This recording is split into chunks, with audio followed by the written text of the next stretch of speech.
Hello. So in today's video I wanted to show you how to diagnose your machine S2021 model, and this video will be only for the 2021 model, and the difference would be between 2020 that 21 will have a display and the speed switch will be built on this side, on the right hand side of the ATV. So if you have an older 2020 model, do not follow this video because it will not help you. It has a different internal parts now.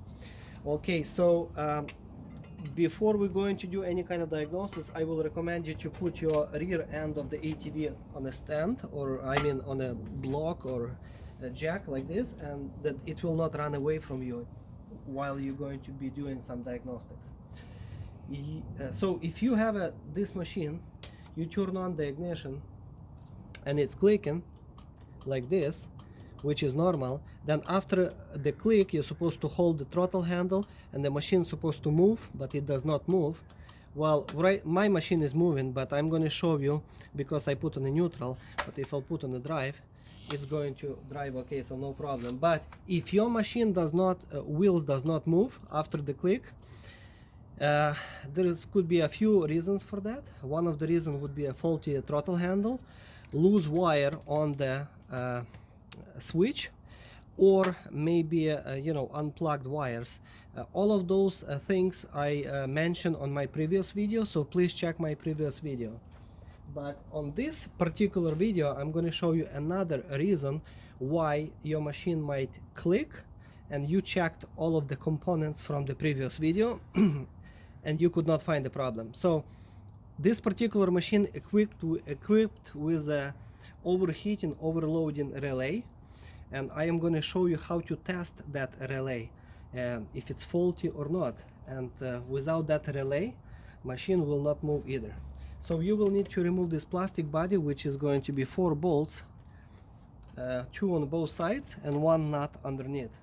And then you want to spread this plastic and lift it up. Then unplug this speed switch, and then we have access to all of the components. Now you will have to have a screwdriver and a 7mm wrench,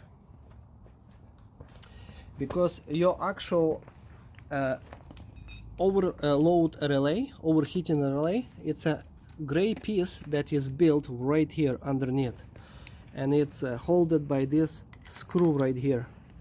So there is a nut underneath that you will have to use this little wrench to remove it. So once you're going to remove this nut, okay, now your relay is free and you can lift it up. So this is the piece that could be faulty. So you can, if you have a voltmeter or multimeter, I mean, that you can check the continuity test on that piece.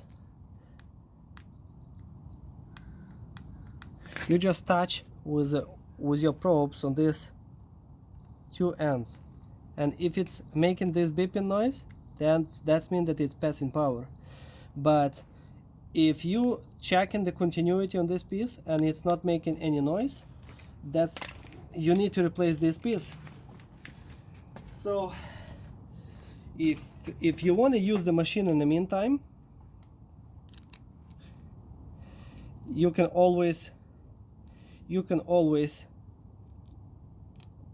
connect these 2 wires together